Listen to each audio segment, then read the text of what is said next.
Welcome to Practical Business Technology, where we keep you in the know about technology's impact on business. Today's show is sponsored by the Maricopa County Bar Association, and our host is Dave Kinsey, author and owner of Total Networks.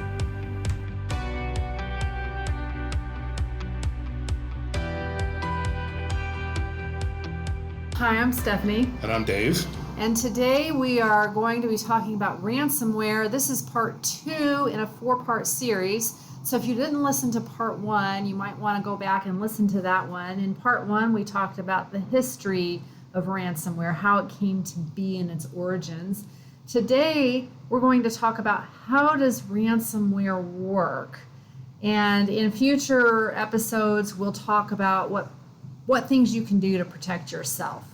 So maybe let's just start with define ransomware. Sure. The idea is, it's software, and the ransom is, please pay me. So please pay me to give your data back. To get your data back. Because the software that I just installed on your system encrypted every single file with a password that you don't know. Exactly. So it scrambles all the ones and zeros. So it seems like it's gibberish, but it's not gibberish if you have the key. If you have the key, you can unlock it and get all your data back. We're seeing that this affects every size business. Yes. Not just the big pipelines and the meatpacking companies. They get the headlines. They get the headlines, but it also affects the 20-person law firm, the 100-person whatever, the 5-person, the 1-person. It affects every size industry. And it affects smaller, bigger than more. There are more people that are smaller that get hit than large, by sheer volume. Sure, because there's more smaller businesses out there. Absolutely. So I think the message is that everybody should care about this. Shouldn't be thinking, well, it won't happen to me because... Unfortunately, that's just the way it is. And ways that ransomware might infect your computer could be from phishing. Maybe someone sends you an email and you click on a link that you shouldn't have.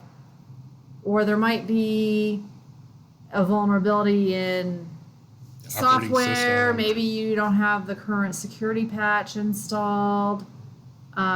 Those types of things. There's a myriad ways that bad actors. It's a game where both sides are the good guys are trying to have better security and put more patches and put more defenses, and the bad guys are like trying to figure out a way to get around it so that they can give you an offer for the low price of maybe $1 million in Bitcoin to give you your own data back. Well, and I guess those ways they trick you are sometimes it's a flaw in the software you have.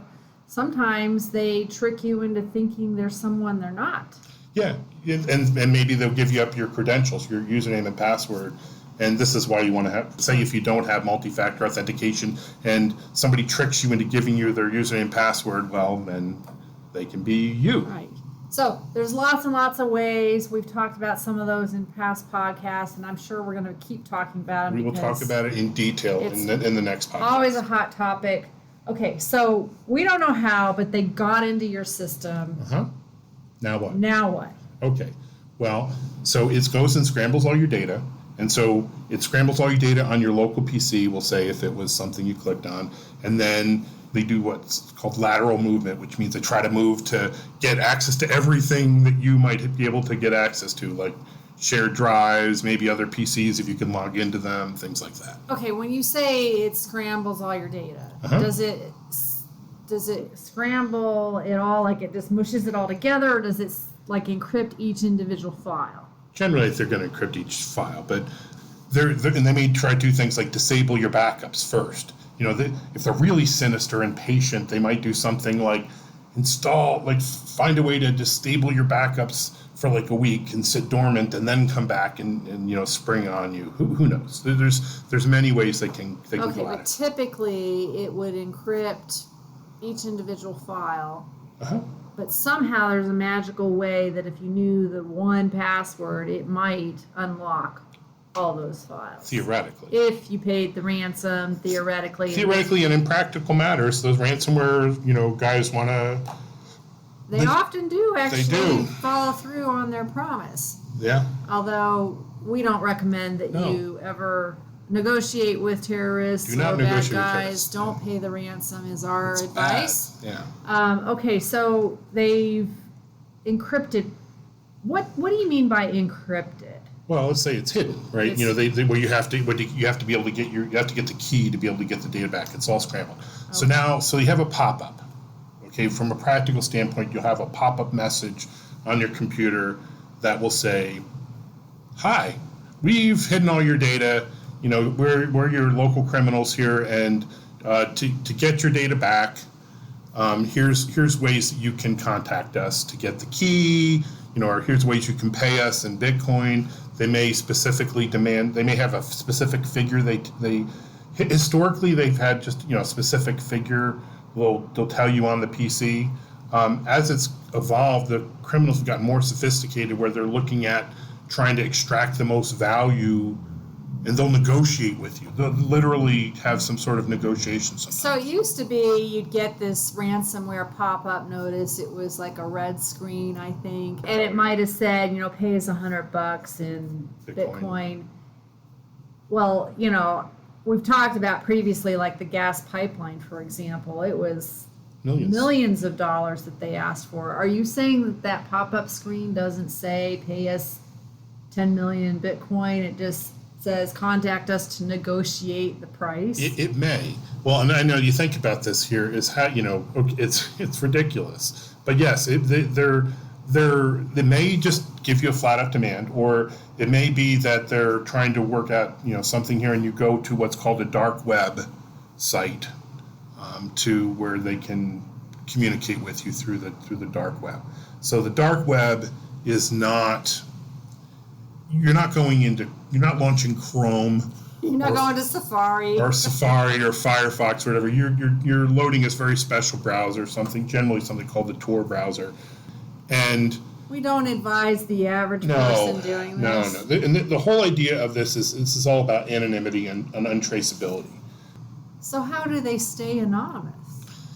How do they negotiate with us on how much Bitcoin to pay and then providing an encryption key and yet stay anonymous? Yeah, the people will be anonymous. You might say that they're pseudonymous, right? Because you hear they have a pseudonym, a name. You might hear, bad actors like are evil. I don't know. That's one that comes to mind. They're a popular one, or a common one you've seen out there that actually uses an affiliate model, where they have dealers like ransomware dealer. It's insane, but. Sure, so they've got a name that's not. Yes, so they've got a name, whatever, so you can talk with them. Hey, Mr. R Evil or Ms. R Evil or whoever.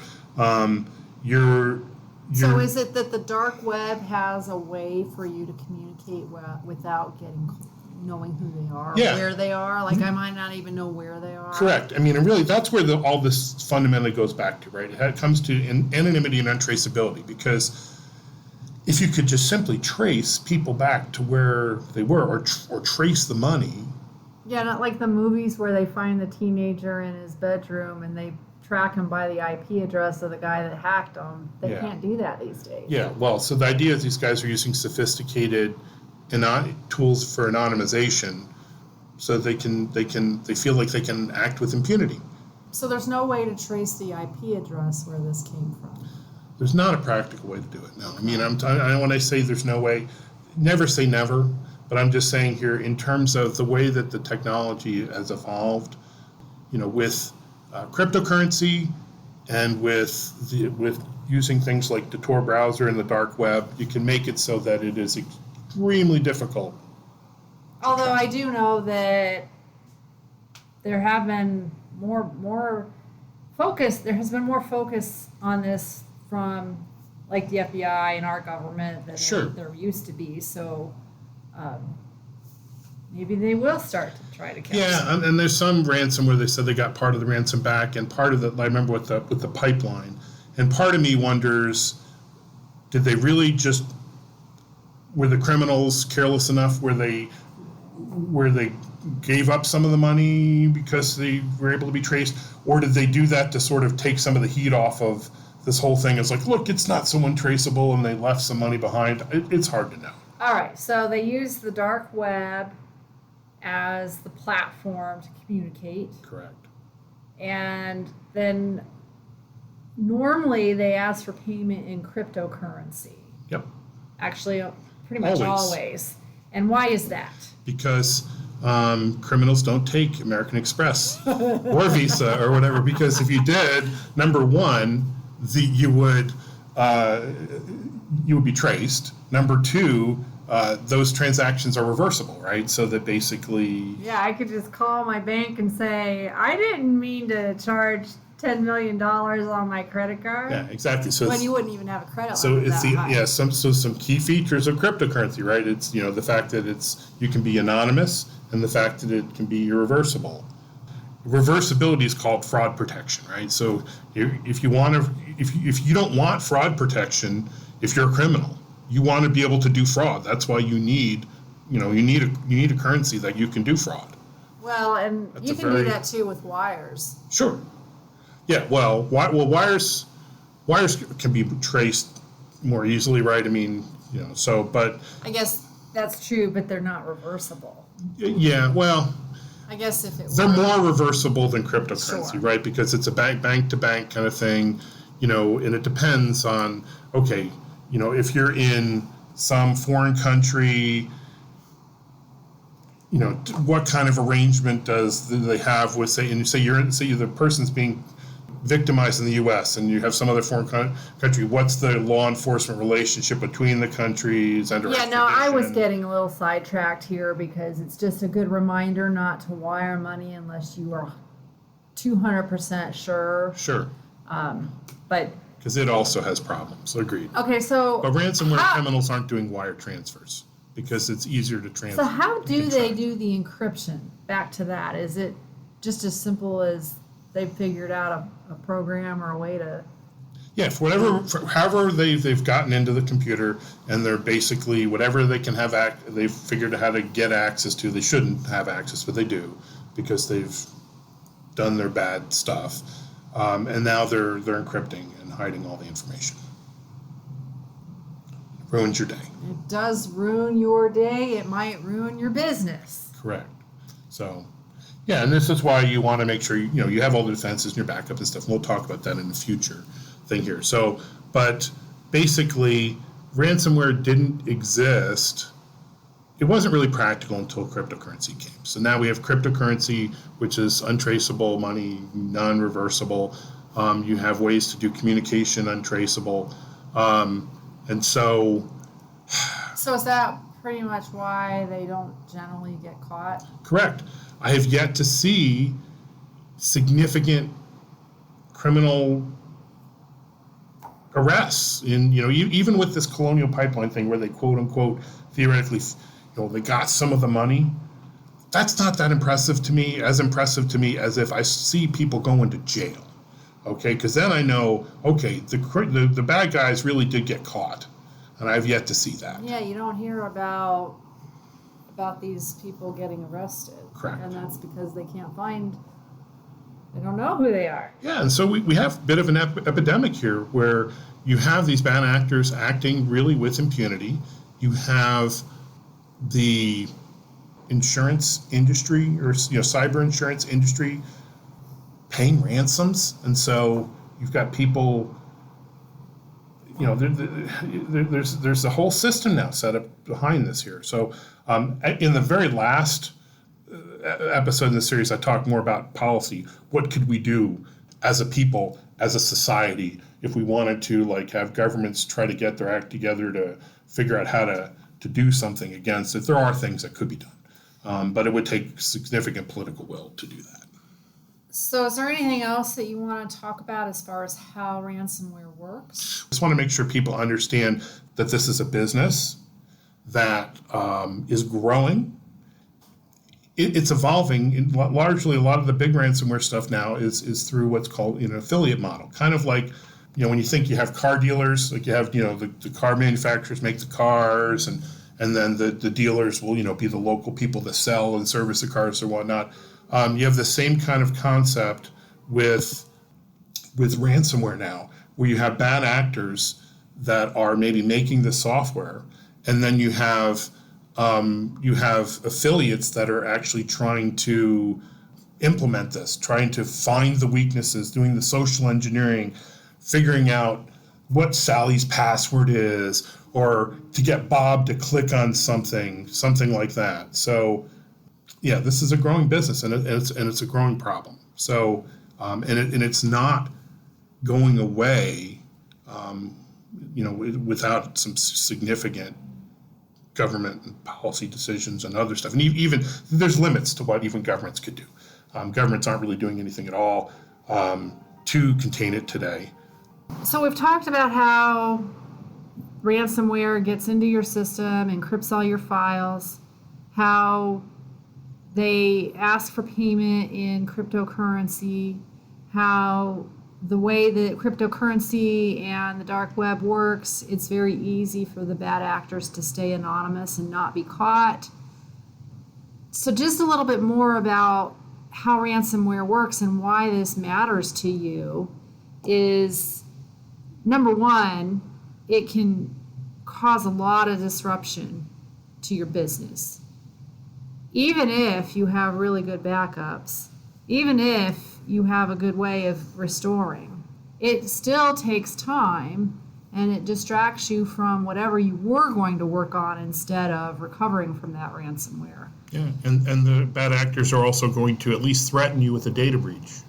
They're going to threaten to release your information, which they may or may not have. Right, so, you might think, well, what do they care about my information? I think a lot of us, if you really thought about it, you do have information you wouldn't want Absolutely out there. And so these bad actors don't seem to really They don't care. They don't care about you. They just care about the money that they're going to get. As far as we know, I don't know any of them personally. I haven't talked with any of them. But that's true. It certainly appears that their primary motivation is money. They may get some gratification also from the fact, from a feeling of power.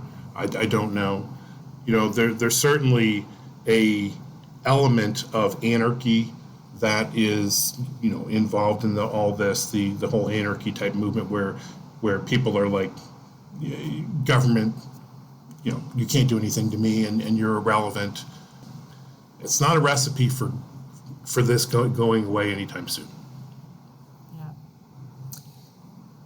All right, well, on that happy note, hooray! Thank you for being here today, and next month we will be talking about ransomware part 3, which will be the really exciting part of what can you do to help prevent this. Yeah, now that we're all fully aware of where this came from, how the bad actors work, how they get paid, now we're going to talk in depth about what you can do to protect yourself. All right, well, In our next episode. thank you very much, and stay safe.